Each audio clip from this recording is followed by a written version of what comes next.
Hello tout le monde, aujourd'hui c'est vidéo recette et ça sera la recette du fameux pain algérien, le matloua. Comme vous le connaissez tous, c'est un pain, j'ai envie de dire, assez délicat à réaliser.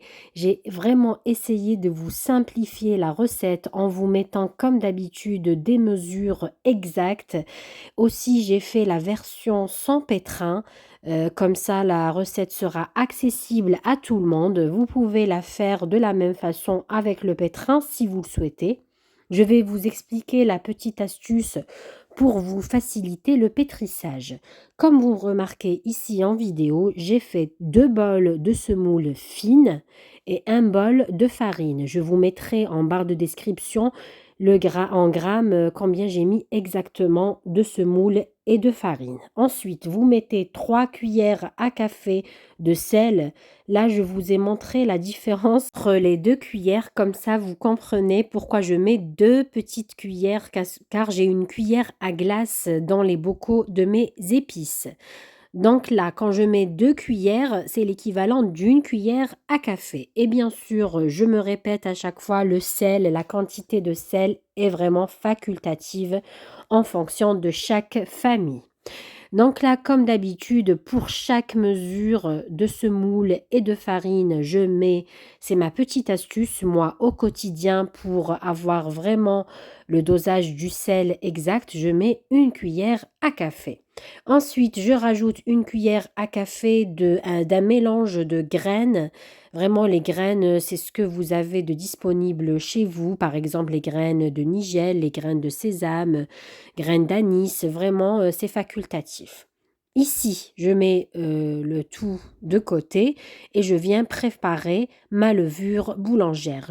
Donc faites-le de cette façon, respectez vraiment toutes les étapes, comme ça vous êtes sûr de bien réussir votre matloua. Il est préférable de faire lever votre levure boulangère dans un bol pour être sûr qu'elle soit de bonne qualité. C'est ça le but de faire cette étape. Donc là, j'ai pris 2 cuillères à soupe de levure boulangère, l'équivalent de 20 grammes. Je vous mettrai tous les ingrédients, les quantités dans la barre de description.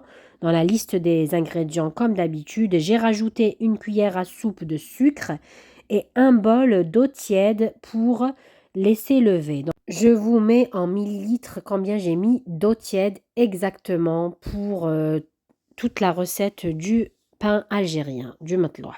Là, j'ai mélangé donc la semoule, la farine, le sel, les graines, le mélange de graines rapidement. Ensuite, j'ai rajouté le bol de la levure boulangère qui a eu le temps de lever, donc 5 minutes après, 5 à 10 minutes. Quand il fait froid, c'est 10 minutes sans nécessaire. Ensuite, vous venez rajouter de l'eau tiède au fur et à mesure. Comme vous le remarquez, j'utilise toujours le bol pour vous mesurer la quantité d'eau tiède nécessaire pour la quantité de semoule et de farine dans cette recette.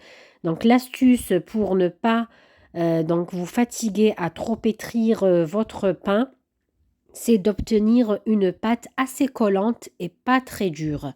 Donc là, comme vous le remarquez, moi, j'ai ramassé donc ma pâte ici. Elle est vraiment légère, elle est assez collante, pas très très dure, car sachez que vous allez la laisser reposer et la semoule, elle a tendance à absorber beaucoup d'eau et c'est surtout en fonction de la qualité de chaque semoule. C'est pour cela, moi, je vous mets en barre de description les quantités d'eau tiède que j'ai utilisées, mais sachez que cela peut varier d'une semoule à l'autre en fonction de sa qualité. Donc, j'ai laissé reposer 15 minutes. 15 minutes plus tard, regardez, ma pâte a encore absorbé de l'eau. Donc, je vous avoue, j'aurais peut-être dû mettre plus d'eau. Donc, dans la barre de description, je vous mettrai exactement combien il faudra d'eau tiède pour bien ramasser votre pâte et l'avoir assez collante et pas très dure. Donc là, je commence à pétrir. Donc c'est l'étape la plus difficile pour bien réussir notre pain, c'est de bien pétrir. C'est là où on va bien travailler les muscles, j'ai envie de dire. Après, si vous avez un pétrin disponible chez vous, vous pouvez l'utiliser lors de cette étape. Vous mettez votre pâte dans le pétrin et vous rajoutez de l'eau tiède au fur et à mesure, comme je le fais ici en vidéo. Je vous mets aussi combien de quantité d'eau tiède j'ai utilisé pour pétrir la pâte. Comme vous le remarquez, j'utilise toujours le bol de mesure, le bol que j'ai utilisé en tout début de recette, pour vous donner une idée de combien j'ai utilisé d'eau lors du pétrissage. Donc là, la méthode, elle est simple, elle est claire sur la vidéo. C'est de donner des coups de poing avec les mains et de pétrir avec la paume des mains aussi, de mouiller de temps en temps votre pâte avec de l'eau tiède qui se trouve dans le bol, comme vous le remarquez ici. Et par la suite, le but, c'est d'obtenir une pâte bien lisse et bien aérée. Quand elle commence à former des petites bulles d'air, cela veut dire que votre pâte est bien pétrie. Je vous avoue, le pétrissage va vous prendre un peu de temps. Et là, j'ai utilisé de l'huile vers la fin, donc pour me faciliter la tâche et éviter que la pâte ne colle à mes mains. Je viens donc façonner 4 boules là. Donc cette quantité-là que je vous mets en barre de description va vous donner 4 pains, 4 matlouh. Donc là, je façonne les boules de pain que je vais laisser reposer de côté. Donc là, je badigeonne mes mains avec, moi j'ai utilisé l'huile d'olive, vous pouvez utiliser l'huile végétale, l'huile de tournesol, comme vous le souhaitez vraiment. Donc là, je façonne en boule et je viens enrober mes boules dans la semoule, mes boules de pâte dans la semoule fine. Donc là, j'ai mis un peu de semoule fine dans le bol, dans un grand bol, et je viens, comme vous le remarquez, rouler toute ma boule, l'enrober de semoule fine, comme vous le remarquez, vers tous les côtés. Et je mets dans le récipient et je vais laisser reposer. Je continue ainsi de suite pour les 4 boules. Voilà, je vous montre de plus près.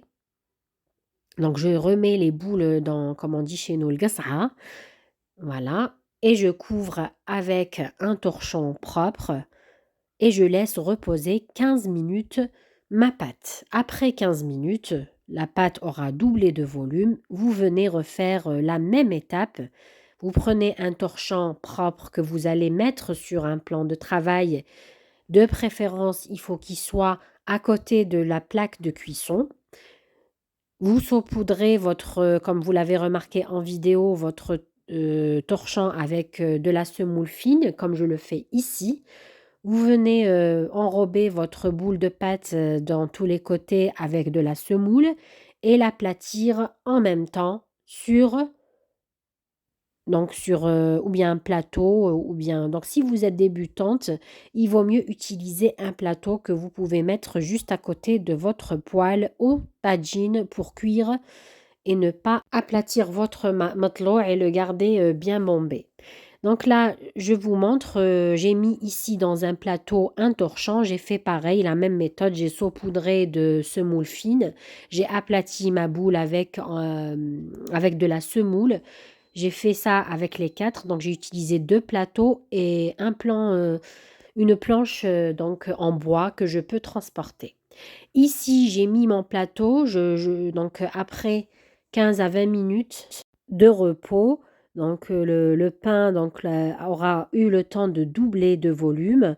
Je viens mettre donc un trou au milieu. Avant, j'ai enlevé l'excédent de semoule fine qui se trouvait au-dessus. Et l'astuce, c'est d'essayer de prendre votre mateloh sans vraiment l'aplatir. Là, le tagine était bien chaud à feu vif, comme vous le remarquez ici en vidéo. Et vous venez donc bien arrondir votre pain et le cuire de tous les côtés, comme vous le remarquez ici, sur un feu moyen. Après, j'ai mis le feu moyen. Voilà. Et bien sûr, on va venir dorer tous les côtés. Vous pouvez le faire sur le tagine ou bien directement sur le feu. Voilà, j'ai tout doré. Cette partie-là de la vidéo, je ne l'ai pas filmée, désolée. Donc, il faut juste venir mettre les bords sur le tagine et bien les dorer. Là, j'entame la cuisson du deuxième pain. Donc, pareil, la même façon, on enlève l'excédent de la semoule, on fait un petit trou au milieu et on le cuit sur feu vif à feu moyen. Voilà, ça m'a fait 4 pains, cette quantité de semoule et de farine. Je vous remercie d'avoir visionné cette vidéo. Je vous demande de bien vous abonner, de m'encourager au quotidien en mettant des petits j'aime et en laissant un petit commentaire, ne serait-ce un petit cœur. Cela m'aide à développer ma chaîne, c'est très important. Je vous montre de plus près comment le pain est moelleux, comment il est vraiment aéré, il n'est pas lourd. Après, vous savez, si vous voulez obtenir un matelot plus épais, vous n'avez qu'à le façonner. Au lieu de mettre 1 à 2 cm, vous mettez un peu plus. Nous, on l'aime comme ça, on l'aime pas trop épais, on n'aime pas qu'il y ait trop de mie de pain à l'intérieur. Il est vraiment aéré, très bon, moelleux, pas pâteux. Voilà, je vous le montre de plus près. C'est un délice pour accompagner nos plats au quotidien ou même au petit déjeuner. Voilà, ça m'a fait 4 pains. Fini pour aujourd'hui, je vous dis à très bientôt.